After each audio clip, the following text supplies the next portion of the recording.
Okay, guys, I've got to be honest with you. I really struggle with comparison. Do you know what I mean by that? Comparison is like the way I view myself is based on the way I see other people. It's like this. Think of it this way. Do you ever feel like somebody you know maybe has a better life than you think you do? Maybe they have the things that you want. Maybe they have the clothes that you want. Maybe they drive the car that you want. Maybe they have the friends that you want. Maybe on Instagram you notice that they're always going to the cool places that you want to go, or that they're in really great shape and they just won't stop posting pictures of themselves. I mean, come on, seriously. Uh, sorry. Maybe right now, honestly, their parents are letting them go places and yours aren't. And you notice it starts to make you feel bad about yourself. Or if it doesn't make you feel bad about yourself, maybe it makes you feel motivated to compete against them, to prove them wrong. Or maybe it just makes you check out mentally and emotionally. The problem is that we've all kind of perfected the art of projecting the life we want others to think we have, even if it doesn't match the life that we actually have. And here's what's crazy. We forget that everybody else is doing the same thing. They're posting their best life, not their real life.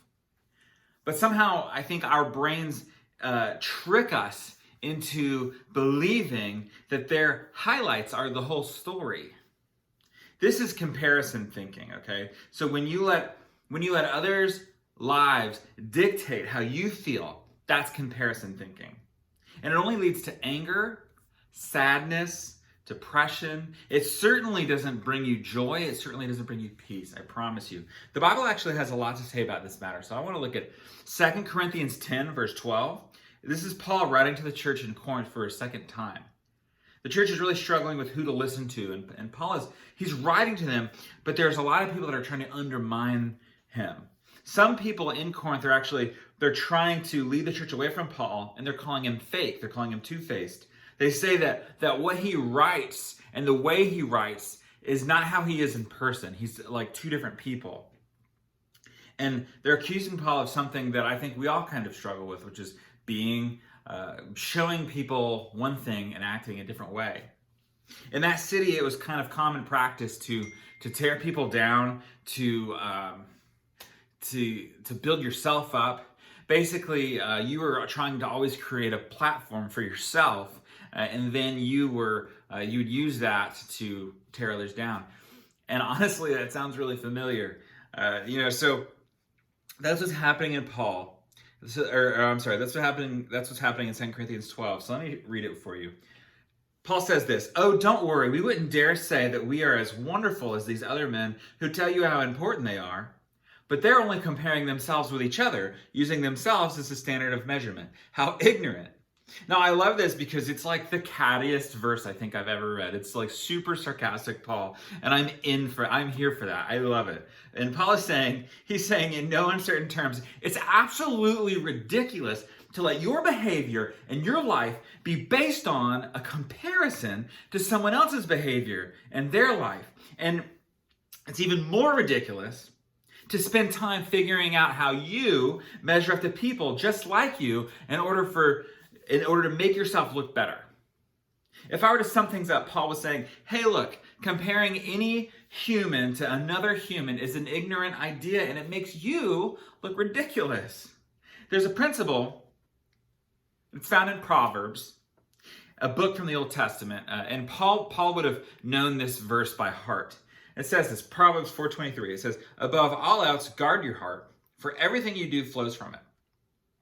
Solomon, the man who wrote that principle, he was passionate about how important it is to guard our hearts.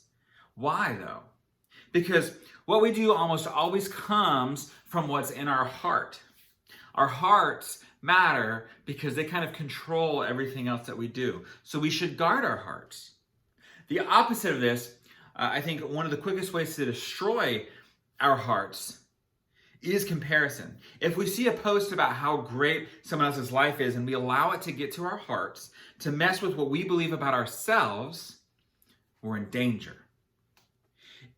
If it makes us feel less than or worthless, it's like an attack on the heart that can ultimately mess with our whole lives. Don't compare your worth with their posts.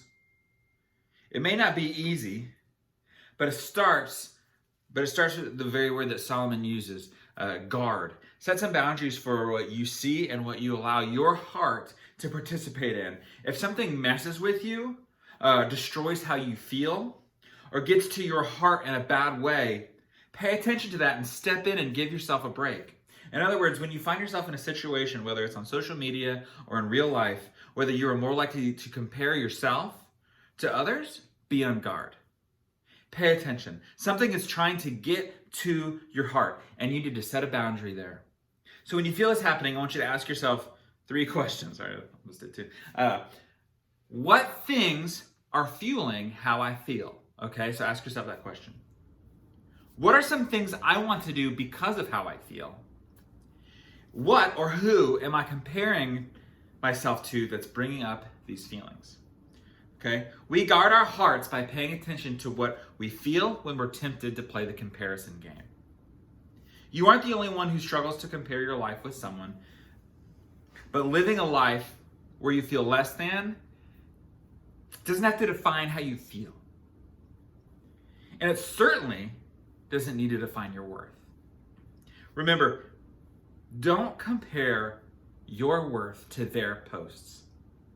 What would it look like if you began to guard your heart when it comes to comparing your life to others? Imagine being able to walk in confidence about who you are. Imagine how different your day would be.